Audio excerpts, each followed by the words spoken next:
Assalamualaikum warahmatullahi wabarakatuh. Bismillahirrahmanirrahim. Alhamdulillahi rabbil alamin.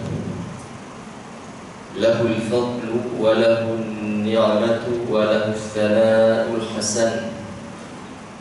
Salawatullahil malikil babil rahim wal malaikatil muqarrabin ala sayyidina wa habibina al-mustafa Rasulillahi Muhammadin Tahal Amin sayyidil awwalin wal akhirin wa ala alihi wa sahabatihi at-tayyibin at-tahirin al-mayamin. Allahumma la sahla illa ma ja'altahu sahla wa anta ya hayyu ya qayyum taj'alul hazna idza shi'ta sahla wa nas'aluka Allah ta'ala an tarzuqana al-ikhlasa fi niyyati wal qawli wal 'amal wa husnul khitam innaka 'ala ma nas'aluhu bihi qadir wa bi'ibadika latifun khabir. Amma ba'd. Muslimin, muslimat, ibu-ibu, ayah-ayah dirahmati Allah. Pertamanya, sama-sama kita ikhlaskan niat kita, letakkan tujuan kita duduk dalam masjid ini i'tikaf kerana Allah Subhanahu wa taala, dan letakkan tujuan hadir dalam majlis ilmu sementara kita menunggu masuknya waktu Isya, menunggunya menghadiri majlis ilmu kerana Allah Ta'ala mengharapkan keridhaan Allah Ta'ala dan ganjaran daripada. Alhamdulillah, Allah Ta'ala pertemukan kita pada malam ini dalam majlis kebaikan, dalam majlis ilmu, majlis yang diturunkan kepada rahmah dan mawaddah, dan mendatangi padanya para malaikat yang membara di atas muka bumi ini. Jadi elok kalau saya perkenalkan diri sebagaimana disebutkan oleh Imam tadi. Nama saya Muzaffar bin Mahdi, datang daripada Kota Damansara, letak di sana, dan di sana saya bertugas sebagai mudir bagi Pondok Turaf Baitul Sa'adah Kota Damansara. Memang dalamnya kita ada program-program yang berbagai di bawah nama Baitul Sa'adah. Kita ada Ma'tafiz Sains dan Pengajian Islam.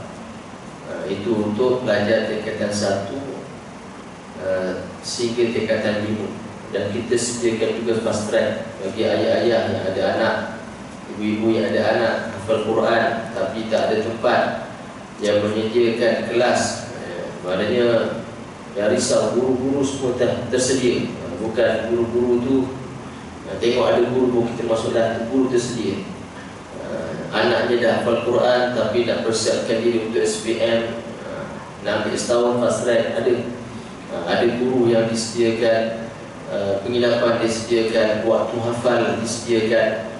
Mana dia bukan hafal Quran kemudian dia sibuk SPM, hafalan dia tinggal.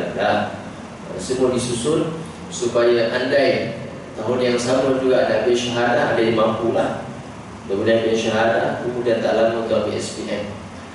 Dan syahadah ni faham maksudnya dia baca Quran tanpa tengok Quran, sama ada 15 juzuk atau 30 juzuk.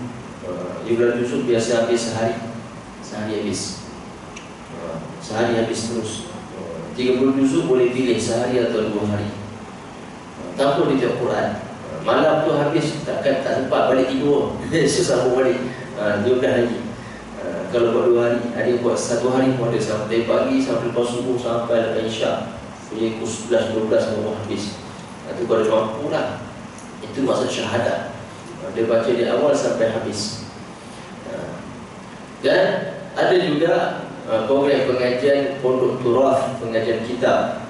Itu pengajian kitab untuk belajar, untuk anak-anak muda kita yang mempelajari ilmu agama secara talaqi.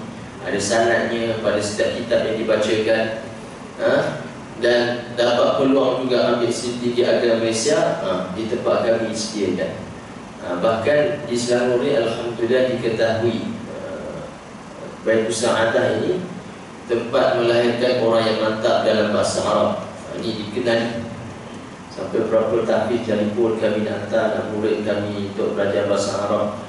Sampai berada bila mana saya mau belajar, saya kata ni belajar saya baru 3 tahun duduk cakap Arab macam orang Arab. Jadi dia kata ni sekolah lama dah, ini belajar MRSM 3 tahun orang kita cakap Arab baca orang Arab. Jadi dia kata saya pun tuan guru cakap saya pun nak hantar saya nak tempat macam tu. Mengaji kita tapi nak sampai hantar tempat sampai anak dia boleh cakap Arab Fushah, bukan Amiyah, bukan bahasa-bahasa Fushah.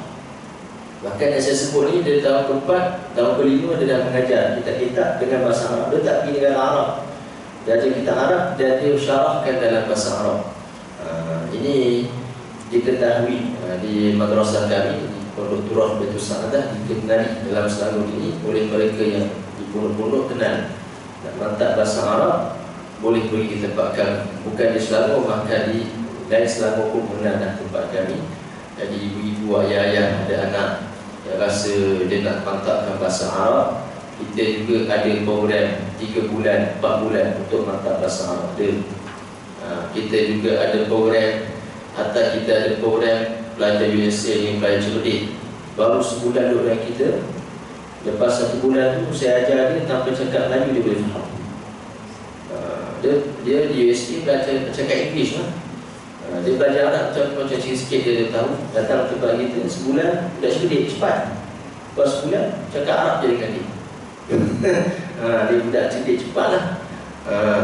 Dengan ikut kita punya program sebulan boleh cakap Arab. Bukan cakap gagap tak, dengan cara yang bagus. Macam cakap bahasa dengan cara bagus, bahasa Arab pun dia boleh cakap dengan bagus. Walaupun ada salah-salah, itu biasalah bagi permulaan.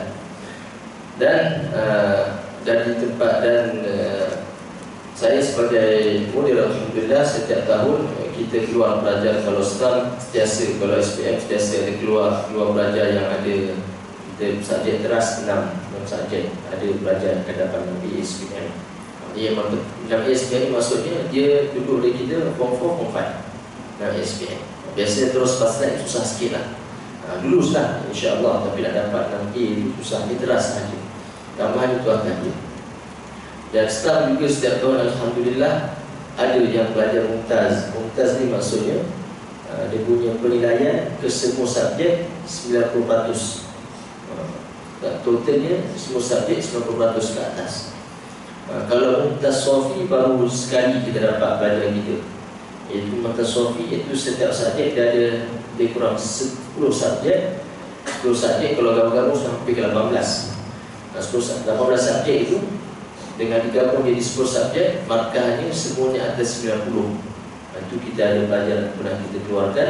Yang pelajaran kita keluarkan ini juga bukan sekolah agama punya pelajaran. Masuk tu kita tahun pertama memang tak ada, bukan sekolah agama, cuma dia pernah pergi pondok belajar sikit-sikit, nak mantapkan lagi. Masuk tempat kita tahun pertama, tahun kedua ambil start mumtaz sofi. Dia bukan budak pernah belajar kita Arab, tak. Masuk tempat kita dapat mumtaz sofi, maknanya semuanya atas 90. Yang saya sebut mumtaz semua ni semua pelajar yang bukan sekolah agama kebanyakannya. Kita lahirkan pelajar yang bukan sekolah agama, datang tempat kita 2 tahun boleh cakap Arab, dapat start mumtaz. Mana saya sebut ni atas ikut program kita lah. Saya bukan nak cerita memang dia dah pandai masuk tempat kita, boleh kita hanya asah dah. Yang sebut ikut program kita daripada kosong. Tak pernah belajar kita Arab. Dia masuk tengok anak antai je tahu. Masuk 2 tahun ambil start mumtaz sofi. Alhamdulillah. Ini nikmat daripada Allah Ta'ala. Bila mana ada madrasah sebegini, saya tak bangga, saya semua ada guru-gurunya yang bagus. Saya hanya memantau dan saya juga mengajar di sebagian subjek. Jadi antara usaha guru-gurunya yang sungguh-sungguh dalam mengajarkan pelajar, melahirkan pelajar yang mantap dalam bahasa Arab. Baik. Pertamanya, sebelum kita nak teruskan perbincangan kita pada malam ini, saya ingatkan bagaimana tadi kita sebutkan agar kita semuanya mengikhlaskan niat kerana Allah. Kerana Nabi pernah bersabda, innamal a'malu binniyat wa innama likulli imri'in ma nawa. Ini semua ayah yang tahu, ibu-ibu tahu hadis ini. Bahkan hadis ini Imam Bukhari letakkannya hadis yang pertama, sedangkan hadis pertama itu adalah tentang bab permulaan wahyu. Tapi bab permulaan wahyu dia datang ke hadis pertama pasal niat. Nak ingatkan tentang niat. Begitu juga Imam Nawawi, bila mana karang kitabnya 40 hadis yang terkumpul daripada dikumpulkan 40 hadis, apa jadi 42 hadis. Datangkan hadis pertama juga tentang niat. Tentang niat. Innamal a'malu binniyat. Yang maksudnya hanya saja amal soleh itu diterima oleh Allah dengan niat yang benar. Iaitu kalau seseorang buat amal soleh tanpa niat yang benar, amalannya itu tidak diterima oleh Allah Subhanahu wa taala. Wa innama likulli imrin ma nawa. Dan sesungguhnya setiap orang itu berdasarkan apa yang diniatkan. Iaitu berapa kadar keikhlasan dia lakukan, itulah kadar dia mendapat pahala. Iaitu andai daripada awal ketaatan dia lakukan kerana Allah Ta'ala sampai habis, dia akan dapat pahala penuh daripada ketaatan tersebut. Tapi kalau dari awal tak berniat, tengah-tengah baru mula niat kerana Allah Ta'ala, dia akan dapat kadar yang dia niatkan kerana Allah Subhanahu wa Ta'ala. Dan semua amalan kebaikan, ketaatan, untuk diterima amalan tersebut, mendapat ganjaran, mestilah disertakan dengan niat yang ikhlas kerana Allah. Mana-mana amalan ketaatan. Bila mana seorang nak masuk, dia nak keluar dari rumah ni, datang ke masjid ni, sebelum dia keluar tu, dia mandi, dia pakai siap-siap tu, pakai pakaian yang elok, pakai untuk aurat. Jangan lupa dia pakai itu niat kerana Allah Ta'ala sebagai menjalankan perintah Allah, menyuruh untuk untuk aurat, baginya pahala, pahala melakukan kewajipan. Kalau dia pakai saja kerana adat, tak niat kerana Allah Ta'ala, tak dapat pahala. Allahu Akbar. Tinggal satu pahala yang besar, dia tertinggal. Kalau dia pakai pakaian, dia pakai sebagai melaksanakan perintah Allah yang menyuruh dia untuk menutup aurat, dia dapat pahala melakukan kewajipan. Dia keluar, kemudian dia pakai pakaian yang sesuai dengan solat. Contohnya, dia pakai jubah ataupun pakai gamis, pakai keplekat yang keplekat juga sunnah. Niat sebagai ikut sunnah Nabi SAW, dapat pahala sunnah. Pakai kopiah, niat kerana ikut sunnah Nabi, dapat pahala sunnah. Dia pakai wangi-wangian sebagai ikut sunnah Nabi, niat kerana Allah Ta'ala untuk mengikut sunnah Nabi, dapat pahala sunnah. Keluar rumah dia, berjalan ke masjid, niat kerana Allah Ta'ala sebagai melaksanakan fardu kifayah, dapat pahala fardu kifayah. Tadi niat tak semua ni. Kalau terlupa, lain kali ingatkan selalu. Kalau tidak, rugi kita. Satu hari macam-macam pahala kita boleh buat daripada amalan kita ni, tapi kita lupa untuk berniat kerana Allah Ta'ala. Sedangkan dia daripada fardu, daripada sunnah, kita meninggalkannya kerana Allah Ta'ala, tak dapat kita pahala daripada amalan tersebut. Kemudian kita berjalan, jika kerana Allah Ta'ala, setiap jalan langkah kaki kita itu dapat pahala. Dapat pahala, bukan tak dapat pahala. Masuk masjid, niat kerana Allah Ta'ala, sampai duduk sini, nak tunggu imam qamat, bila qamat, tunggu untuk solat fardu juga niat, saya duduk ni, yang i'tikaf kerana Allah Ta'ala, nak tunggu juga solat fardu kerana Allah Ta'ala, ada banyak pahala. Semuanya ini ada pahala yang boleh kita peroleh, tetapi nak dapat pahala itu mestilah seorang yang lakukan itu mukmin, benar keimanannya, lakukannya berbetulan dengan syariat Nabi SAW, niatnya ikhlas kerana Allah.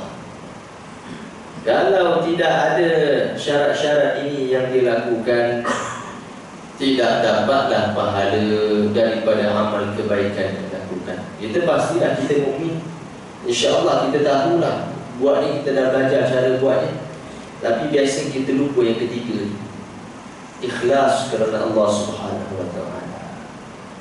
Tak perlu, bukanlah maksudnya masuk masjid sahaja aku mati kerana Allah Ta'ala, dah mati kerana Allah Ta'ala. Ingat, lillahi ta'ala, dah mati. Ada itu, ada sebagian orang supaya ingatkan dia, atau di telefon dia, sebab dia orang kita selalu dengan telefon, dengan tadi telefon dia keluar dia lillahi ta'ala, dia ingat. Ada sebagian orang di luar rumah dia, sebelum keluar rumah ada gantung perkataan lillahi ta'ala, supaya dia ingat niatnya, maka dia tak lupa untuk niatkan Allah Ta'ala. Dekat cermin dia pakai baju, dia tengah kemah-kemah pakai baju, ada pada lillahi ta'ala, dia ingat dia pakai baju untuk aurat melaksanakan perintah Allah Subhanahu wa Ta'ala. Jadi kalau kita ni jenis terlupa, buat sesuatu yang boleh ingatkan kita supaya setiap perkara itu kita peroleh pahala daripada amalan tersebut. Tetapi ada satu amalan yang ini kalau kita tak sertakan niat kerana Allah sekalipun diganjarkan. Kerana amalan tersebut memang orang itu lakukan dalam keadaan redha terhadap ketentuan Allah Subhanahu wa Ta'ala. Apakah amalan tersebut? Amalan ini namanya as-sabr, sabar. Sabar ini maksudnya habsun nafsi wa qahruha ala ma kunta tatahammaluhu atau ladzi tufariquhu. Dia sabar ini maksudnya dia paksa dirinya, penjara, dia kawal dirinya, kawal nafsu dia untuk menanggung benda yang dia tak suka. Bila timpakan sesuatu yang dia tak suka, dia tanggung dia, kawal dia supaya tidak membangkang apa yang Allah telah tetapkan atau melakukan perkara bersama syarak. Dan atas perkara yang dia suka, dia menahan dirinya andai dia terpaksa berpisah dengan perkara yang dia suka. Nah, ini sabar. Dan sabar itu dia ada sabar yang wajib. Sabar yang wajib itu adalah sabar melaksanakan perintah Allah. Dalam melaksanakan perintah Allah, kita wajib bersabar. Andai dalam melaksanakan perintah Allah ada perkara yang susah, yang berat untuk kita, dengan untuk laksanakan itu ada perkara yang berat bagi kita, maka jangan disebabkan perkara yang berat tersebut menjadikan kita meninggalkan ketaatan kepada Allah. Contoh, dia masih lagi mampu nak berjalan, dia masih lagi mampu nak berdiri, cuma tak berkuat lah, tapi boleh lagi berjalan. Dia bersabar, walaupun benda nak berjalan jauh tu benda yang dia tak suka, dan keadaan tak suka lah sebab kaki dah sakit. Dia bersabar, berjalan juga dia untuk melaksanakan fardu kifayah, solat berjemaah. Ini bagi lelaki lah. Ada juga keadaan manusia ini, bagi orang muda biasanya dia suka tidur panjang, tidur lama. Ini dia suka. Dia kalau boleh nak tidur tu bangun pukul 9. Dia tak nak bangun subuh tu. Dia suka tidur tu. Dia tahan nafsu dia, tinggalkan benda yang dia suka ni untuk melaksanakan ketaatan kepada Allah Subhanahu wa Ta'ala. Bangun subuh juga untuk melaksanakan ketaatan kepada Allah Subhanahu wa Ta'ala. Dan sabar juga wajib bersabar dalam meninggalkan kemaksiatan. Dalam dia nak meninggalkan kemaksiatan tersebut, dapati kepayahan. Contohnya, untuk dia nak buat perkara ini macam mana pun, dia akan, contoh muamalat, dia akan masuk dalam sistem ataupun perkara yang akan membawa riba. Dia sabar, dia tak masuk dalam perkara tersebut. Dia tahan dirinya sebab dia tahu kalau buat pun dia akan untung, tapi dia tak buat, tinggalkan. Walaupun payah bagi dia, dia tanggung kerana ingin melaksanakan perintah Allah Ta'ala yang menyuruh untuk dia meninggalkan kemaksiatan ini.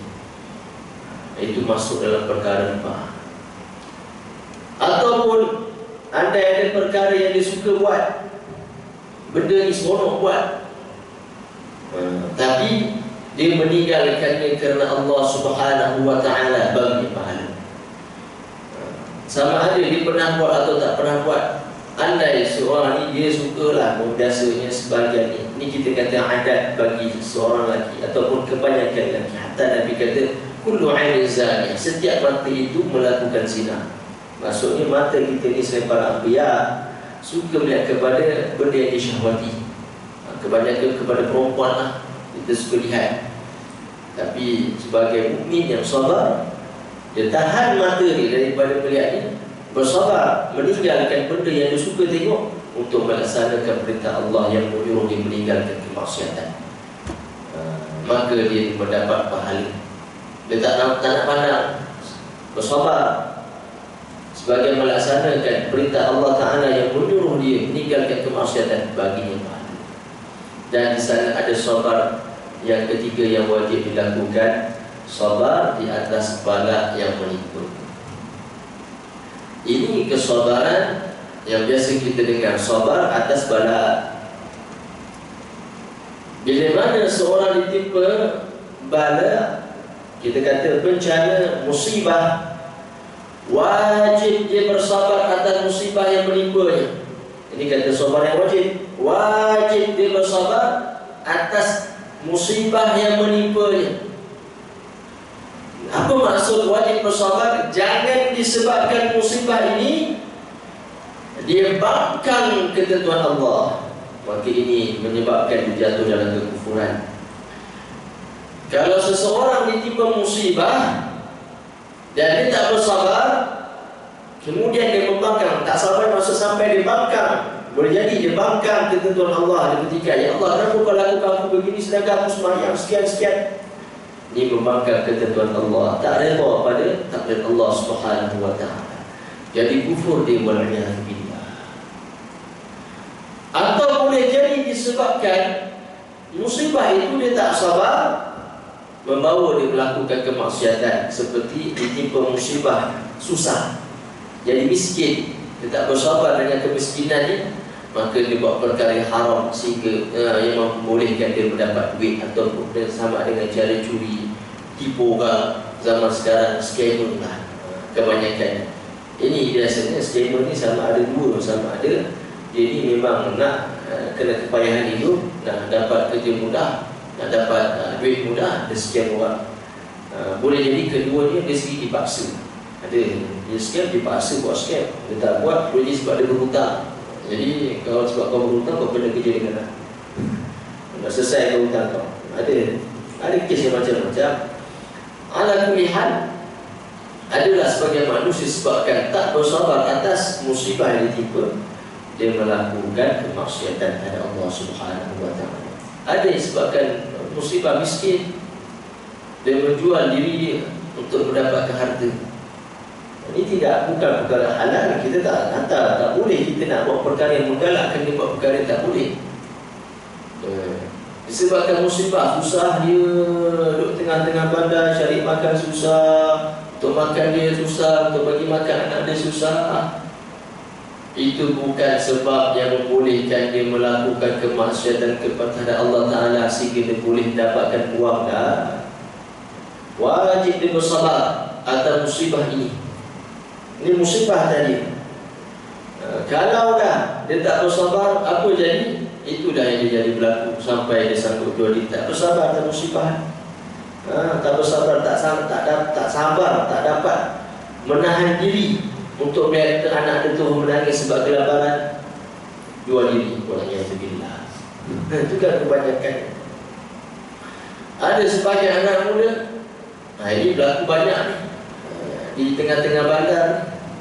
Anak-anak muda yang belajar di universiti, lagi-lagi banyak di universiti yang di Subang, di bahagian PJ. Apa jadi? Biasanya perempuan lah, tak bersabar, tak dapat tanggung, nak beroleh iPhone. Sekarang iPhone 15, nak dapat iPhone 15, dia tak boleh nak beli.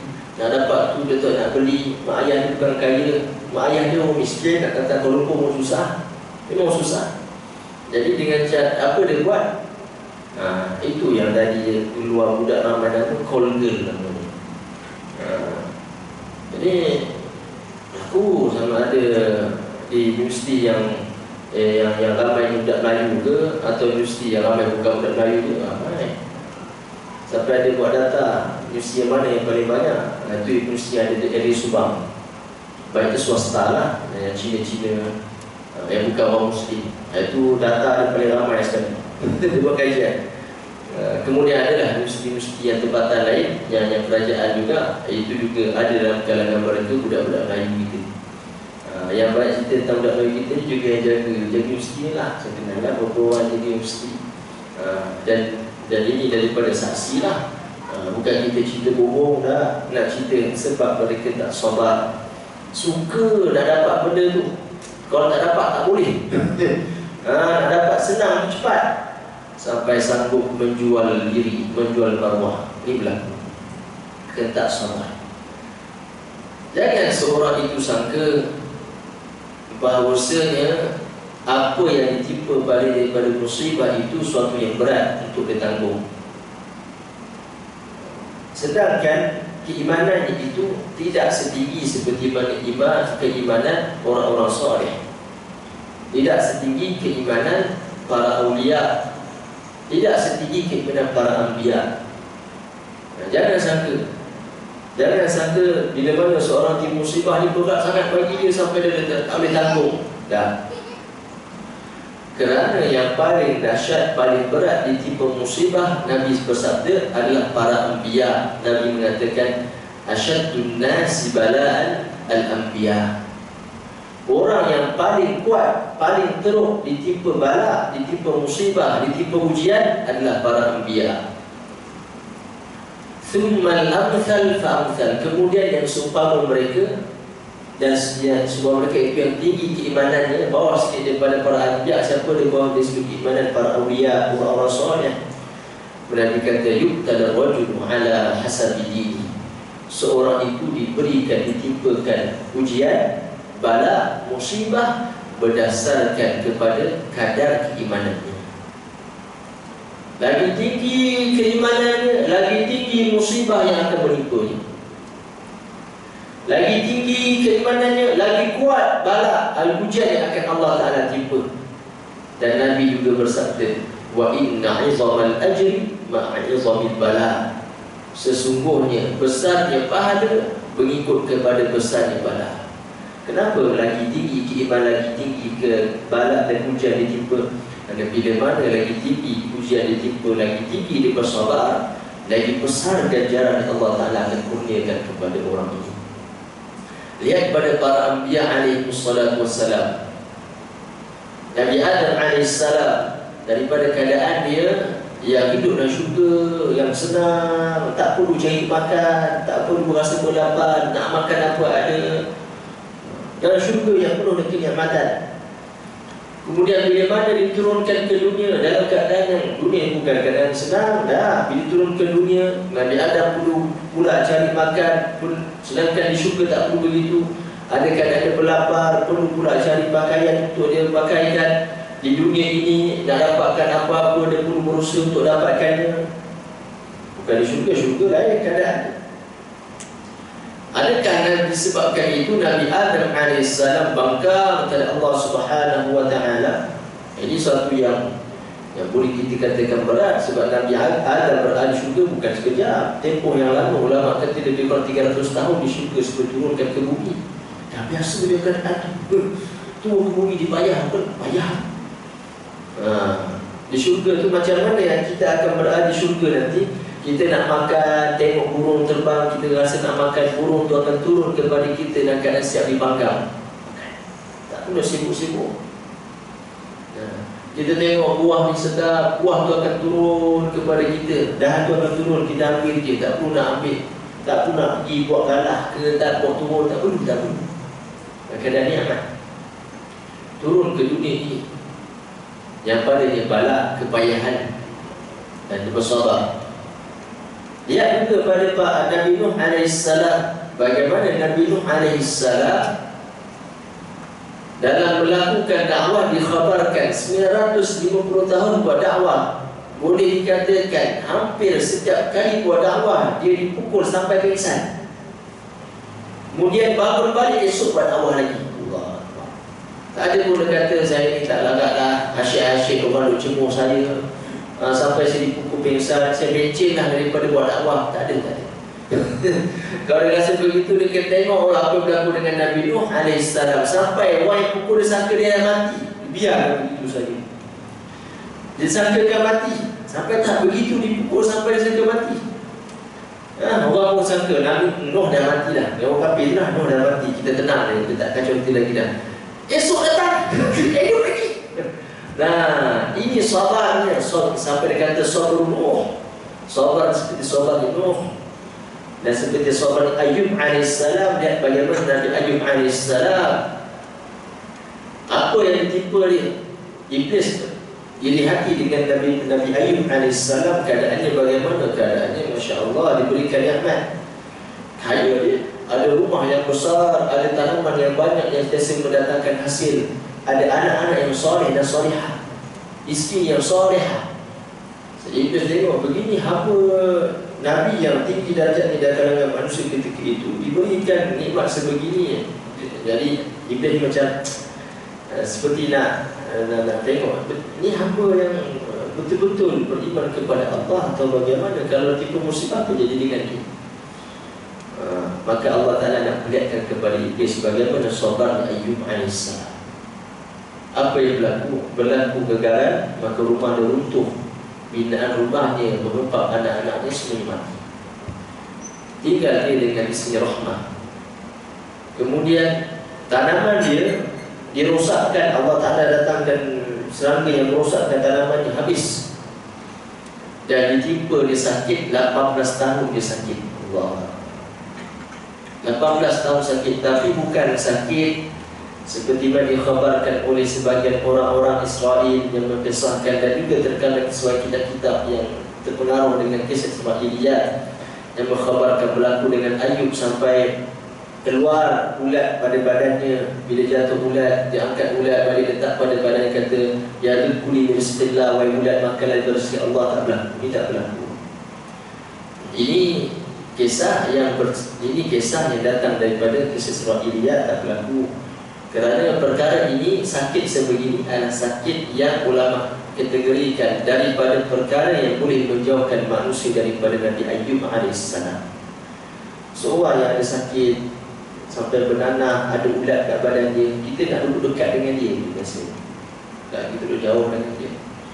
Nak duduk lama. Sedangkan Nabi Ayub tugas dia menyampaikan dakwah, mengajarkan orang syariat. Mengajar ada seminit, 2 minit dah lama nak mengajarkan orang. Tengok ulat jatuh. Kita pun tak senang duduk. Ini apa keadaan orang macam ni? Apa sahaja perkara yang menjauhkan manusia daripada menerima dakwah para Nabi tak berlaku dengan Nabi. Ya, ditimpa dia sakit yang lama 18 tahun. Lama. Sehingga kan Allah Ta'ala kurniakan dia nikmat setelah itu atas kesabaran dia. Disuruh dia untuk mandi satu tempat. Setelah dia mandi, dia balik berjumpa isterinya. Keadaan dan jasadnya seperti 18 tahun sebelum. Jadi muda balik.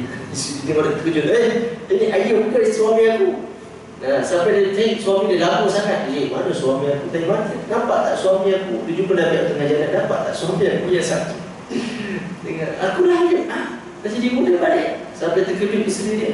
Jadi kurniaan daripada Allah Subhanahu Wa Taala atas kesabaran Nabi Ayub alaihissalam. Kemudian dikurniakan dia semula anak-anak, dan dikurniakan dia semula rumah, dikurniakan dia tanaman yang pelbagai segi dikhabarkan keluar daripada tanaman emas dan perak. Allah, ini kurniaan Allah atas kesabaran Nabi Ayub alaihissalam. Tapi lihat betapa besarnya musibah yang Allah Ta'ala timpakan kepada Ayub alaihissalam. Musibah meninggal anak semuanya berat. Bukan senang, berat. Seorang ayah meninggal seorang anak pun. Ada satu video ni, ada seorang tu meninggal anak dia di rumah terbakar. Pernah dia tak apa pun, saya tak ingat di negeri mana, mungkin Selangor saya rasa, atau di Johor. Menyebabkan perkara itu sampai dia kena pindah rumah. Dia tak duduk rumah tu. Bila masuk dia menangis. Bila masuk tergambar anak tu, bayang anak bagi rumah, tapi tak ada dah. Kena pindah. Berat ni, bukan benda yang ringan. Kematian anak. Anak dia mati macam ni, hati terbakar dalam rumah. Anak dia tak terbakar tapi lemas. Anak dia duduk tandas, selamat juga, tapi cuma ni keadaannya lemas oleh asap. Itu kalau siapa tahu dah, kita tak lama, mungkin 2 tahun lepas saya dah ingat. Ini berlaku, tapi betul berat ni nak terima musibah. Sedangkan Nabi kita alaihi salatu wassalam juga ditimpa musibah ketika hayatnya, semua anaknya meninggal dunia kecuali Fatimah. Lihatlah para Anbiya alaihi salatu wassalam, betapa sehingga kan bila mati anaknya kecil Nabi Ibrahim, Nabi menangis. Sahabat saya bertanya, Rasulullah, apakah kau menangis? Sahabat ingatkan Nabi tak berlima, tak ni hati tu sedih, mestilah sahabat menangis. Nabi juga sedih dengan keadaan anak dia meninggal, tapi dia bersabar atas musibah ini. Maka kita sebagai manusia, kalau nak lihat kepada kesabaran pada zaman ini, kita lihat kepada apa yang berlaku dengan saudara-saudara kita di Masar, di Palestin. Apa yang berlaku dengan mereka itu adalah pengajaran bagi kita bahawa di sana ada lagi orang-orang Muslim yang tetap mempertahankan bumi Palestin untuk bebaskan Baitul Maqdis, sedangkan kita tak mampu melakukan. Di sana masih ada lagi pemuda-pemuda yang tetap mempertahankan tanah orang Islam, sekalipun orang Yahudi cuba untuk membunuh mereka. Sewaktu ajar dulu tak sedar pada hadis 40 minit.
Kita ada berapa minit?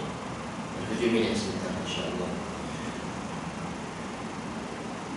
Jadi apa yang menimpa saudara kita di Palestin, kita boleh mengambil pengajaran daripadanya. Betapa mereka bersabar atas musibah ini. Bahkan kita tak lihat daripada video-video ada dalam kalangan mereka pertikaikan ketentuan Allah Ta'ala terhadap mereka. Bahkan ada yang diantaranya seperti bergembira atas kematian saudaranya kerana matinya sebagai mati syahid. Walaupun sedih, tapi dalam masa yang sama dia tahu ganjaran syurga bagi saudara yang mati. Dan kita orang mukmin, ini perkara kita menyedihkan, perkara menyedihkan kita orang mukmin, dan mereka saudara kita yang mukmin dalam keadaan itu, walaupun dalam keadaan seperti dulu dalam penjara yang besar, disekat, dikongkong, macam mana hal mereka? Mereka tetap orang yang beruntung. Bila mana mereka bersabar atas musibah, maka dapat pahala. Jika ada daripada saudara dia yang meninggal dunia, ini musibah juga atas dia, ujian bagi kerana ada orang yang dikasihi meninggalkan dia, dia bersabar atasnya bagi pahala. Jika dia mati dalam keadaan mempertahankan negeri dia, mempertahankan tanah air dia, mati dalam keadaan dia zalimi, matinya mati syahid. Nabi bersabda, man qutila duna ardihi fahuwa syahid. Barang siapa yang mati mempertahankan tanah air dia, sama ada dia mati tanah air atau sampai dihalau oleh tanah air dan dibunuh, maka orang ini akan mendapat syahid. Apa maksud syahid?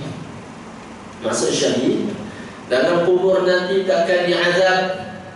Dia bukan syahid medan perang, tak. Dia bukan pergi medan perang, tapi mempertahankan tanah air dia. Ada orang zalim datang, dalam dia pertahankan tanah air dia, orang tu bunuh dia, mati dia. Mati dia zalim. Kebanyakan sana yang budak orang-orang yang tak, bukanlah pergi perang, angkat senjata nak pergi bunuh orang Yahudi, duduk dalam negeri dia, sabar atas negeri, pertahankan negeri, mati di situ, dia zalim. Mereka semua mati syahid. Apa maksud syahid jika dia mukmin, orang beriman? Mati syahid maksudnya dalam kubur nanti tidak akan diazab, sekalipun dia ni orang yang berdosa besar, sekalipun berdosa besar. Rahmat Allah Ta'ala atas mereka, duduk dalam negeri yang mana negeri ini dizalimi oleh orang-orang kafir. Mereka pertahankan negeri yang milik orang Islam dan berusaha juga sungguh-sungguh untuk membebaskan Baitul Maqdis, tanah yang Baitul Maqdis dalamnya Masjid Aqsa, masjid ketiga yang tersuci, yang terafdal dalamnya, sembahyang dalamnya bagi orang-orang Islam. Maka mereka pertahankannya tetap di atas tanah ini, mati di sana dapat pahala syahid. Dalam kubur nanti tak akan diazab, di akhirat nanti tak akan diazab, hari kiamat nanti, pada hari pembelat, pada hari kiamat di pada mahsyar tak diazab. Sedangkan ada sebahagian pendosa besar yang mana diazab dia dalam keadaan matanya hampir di kepala dan kepanasan tenggelam dengan peluh mereka, tapi dia mati syahid di padang mahsyar juga tidak akan diazab dan tidak akan dimasukkan ke dalam neraka, dimasukkan terus ke dalam syurga. Allah. Macam mana halnya pun beruntung. Bersabar atas kecederaan bagi pahala, bersabar atas kematian saudaranya bagi pahala. Mati dalam pertahankan negerinya, mati syahid, tidak diazab dalam kubur nanti, tidak akan diazab juga di akhirat nanti. Allahu Akbar. Ya, kita bersedih dengan apa yang berlaku, tetapi ganjaran yang besar ya Allah Ta'ala janjikan bagi mereka yang berada di sana, sedangkan kita tak dapat memperolehi perkara tersebut. Muslimin, muslimat, ibu-ibu, ayah yang dirahmati Allah, apa yang berlaku di bumi Palestin suatu perkara yang menyedihkan bagi kita orang-orang Islam. Bumi Palestin itu ketika mana datangnya dakwah Nabi kita sallallahu alaihi wasallam, bumi Palestin, tanah Syam itu berada di bawah pemerintahan Rom, di bawah orang-orang Nasrani. Sehinggalah datang zaman Nabi, zaman Sayyidina Umar radhiyallahu anhu, di dibebaskan Baitul Maqdis, dan orang Islam, orang Yahudi, bahkan orang Nasrani hidup di Palestin dengan aman. Sehinggalah dirampas semula Baitul Maqdis oleh tentera Salib, yang mana bila mana mereka masuk, berapa ramai orang-orang Islam yang mereka bunuh, dan berapa ramai perempuan Islam yang mereka cabul kehormatannya. Kemudian datang seorang sultan yang alim, yang adil, Sultan Salahuddin Al-Ayyubi, telah berjaya membebaskan semula, ini berlaku pada kurun ke-8 Hijrah, telah berjaya membebaskan semula Baitul Maqdis, dan Baitul Maqdis dan Palestin berada dari bawah pemerintahan orang Islam daripada kurun ke-8 sampailah kurun 1400, kurun ke-15 Hijrah. Maknanya berlalu lebih kurang 700 tahun. Daripada zaman Umar lebih kurang 700 tahun lamanya. Sultan Ayyubi sampailah sehingga diambil, dirampas Baitul Maqdis itu lebih kurang 700 tahun lamanya. Keadaannya orang Islam duduk di negara Palestin, duduk di Baitul Maqdis, orang kafir yang berada di sana dalam keadaan aman. Sebutkan kepada kita, orang-orang Islam, kita ni orang Islam, sebutkan, khabarkan kepada kita berapa nyawa yang terbunuh daripada orang Yahudi dan orang Nasrani semasa kita mengambil Baitul Maqdis. Sebutkan. 1, ada 2, 1. Sebutkan. Tapi apa yang berlaku bila mereka mengambilnya? Berjutaan-jutaan nyawa telah pun dibunuh. Dan itu, keamanan dunia ini akan tercapai bila mana dunia ini dikawal atau dipimpin oleh orang-orang Islam, oleh cara yang dibawa oleh baginda Nabi kita SAW. Selagi mana negara dunia ini bukan di bawah pemerintahan orang Islam, selagi itulah tidak berada dalam keamanan. Kerana orang kafir, mereka akan ikut hawa nafsu mereka dan syaitan yang menghasut mereka untuk bunuh siapa saja diinginkan. Jadi apa yang berlaku perkara menyedihkan kita, dan yang berlaku sekarang juga adalah perkara sebagai tanda dekatnya dengan apa yang Nabi khabarkan. Dan Nabi khabarkan akan berlakunya perang antara tentera Nabi Isa yang berada di bawah tentera itu Imam Mahdi, dan tentera Imam Mahdi yang akan dipimpin oleh Nabi Isa. Peperangan itu akan berlaku di Baitul Maqdis, di Palestin. Maksudnya mereka akan berkumpul di sana, maka kita perlu berjumpa dengan mereka di sana. Dan mereka telah pun berkumpul di sana. Mereka telah pun berkumpul di sana. Yang mana sebelum ini berpecah, ada yang di Jerman sampai berlaku pembunuhan dan dibawa daripada Jerman ke sana. Ada di England dan juga berlaku perdiasan terhadap mereka, bawa sampai masuk ke masuk ke tanah Palestin. Di mana negara yang berada di orang-orang Yahudi, mereka sekarang dah berada, kebanyakan majoriti mereka telah berada di tanah Palestin. Dan Nabi khabarkan peperangan kita dengan mereka berlaku di tanah Palestin. Kenapa nak berlaku sana? Pastilah kerana mereka telah berkumpul di sana. Dan benarlah apa yang telah dikhabarkan oleh Nabi SAW. Dan ini tanda dekatnya dengan apa yang Nabi khabarkan. Siapa yang ragu-ragu dengan apa Nabi khabarkan, ini orang yang tak faham. Ini orang tak faham. Benda banyaknya perkara Nabi khabarkan telah berlaku. Dan ini antaranya alamat bahawa apa Nabi khabarkan akan dibunuh Dajjal di Babylon, di Baitul Maqdis, yang mana bersama dengan orang-orang Yahudi. Dan sekarang orang Yahudi telah berkumpul di sana.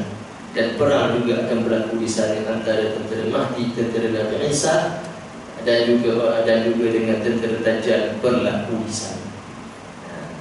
Muslimin muslimat dirahmati Allah. Namun untuk kita menjadi tentera Mahdi, menjadi sebagaimana yang telah dikhabarkan oleh Allah Ta'ala, mereka yang akan pertahankan agama Nabi kita SAW, kita perlu bersatu di bawah akidah yang sama, akidah baginda Nabi SAW.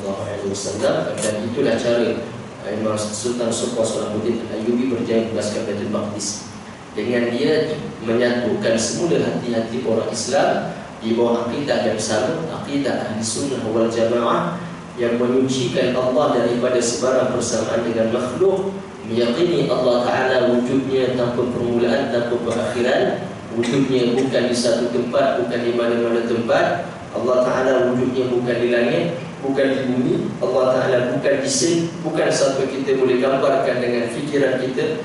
Wujudnya tidak sama dengan suatu pun, dan tidak disifatkan dengan sebarang sifat kekurangan, tidak disifatkan dengan sebarang sifat-sifat makhluk. Baginya sifat yang layak, baginya sifat-sifat yang layak sebagaimana dikhabarkan, sifat-sifat mulia, sifat-sifat ketiga yang layak baginya sebagaimana dikhabarkan Quran dan hadis Nabi sallallahu alaihi wasallam. Disatukan orang Islam pada waktu itu. Sudah selalu Ayub berjaya di mana negeri-negeri yang diambil oleh Syah diambil semula. Kemudian disuruh menyampaikan setiap kali subuh sebelum azan, suruh setiap muadzin di setiap negeri di bawah pemerintahan dia. Ketika itu dia menjaga Jazirah Arabia di bawah dia, Mesir di bawah dia, dan Tanah Syar belum lagi segitu berjalan ke Palestin. Tanah Syar sebagai Syria di bawah dia. Kemudian di Palestin bisa dibebaskan. Dan dari Mesir juga di bawah dia. Mesir di bawah dia setelah mana dia kalahkan tentera kerajaan Fatimiyah yang berada di bawah golongan Syiah. Negerinya, yang negeri orang-orang Islam diambil, negeri yang berada di bawah fahaman yang sesat diambil, diperintah atas fahaman ahli sunnah wal jamaah, disatukan hati-hati orang Islam di atas akidah yang sama, disuruh sebarkan akidah yang sama, akidah ahli sunnah wal jamaah. Dan nampak kesatuan itu berlaku, maka dikerahkan orang-orang Islam keluar untuk membebaskan Baitul Maqdis, dan dia berjaya membebaskan Baitul Maqdis. Kerana pembebasan ini insya-Allah akan berjaya dengan kesatuan hati orang-orang Islam di bawah satu akidah yang sama, akidah yang telah ditinggalkan oleh Nabi sallallahu alaihi wasallam. Seperti mana berlaku pada zaman sahabat, kerana kesatuan yang ada pada mereka mudah untuk mereka membebaskan Baitul Maqdis, dan begitu jugalah pada zaman ini. Dan yang mereka yang akan bebaskan Baitul Maqdis, mereka itulah yang berada di atas akidah baginda Nabi sallallahu alaihi wasallam. Para sahabat akidah Ahlussunnah wal Jamaah, Al-Asy'ariyah wal Maturidiyah. Sampai sini barakallahu fikum, assalamualaikum wa jazakumullahu khair. Kita dengar dari salat Nabi sallallahu alaihi wasallam. La ilaha illallah, la ilaha illallah, la ilaha illallah. Allahumma shalli ala sayyidina Muhammad wa ala alihi wa sahbihi wasallam. Allahumma shalli ala sayyidina Muhammad wa ala alihi wa sahbihi wasallam. اللهم صل على سيدنا محمد وعلى آله وصحبه وسلم. ربنا اغفر لنا ذنوبنا ولوالدينا وارحمنا كما ربونا صغارا، وارزقنا علما نافعا وعملا متقبلا وجسدا عقبلا صابرا، وانصر إخواننا في فلسطين وغزة. اللهم انصرهم على أعدائك أعداء الدين، وارزقهم نصرة. اللهم عجل نصرتهم، اللهم عجل نصرتهم يا أرحم الراحمين. الحمد لله رب العالمين.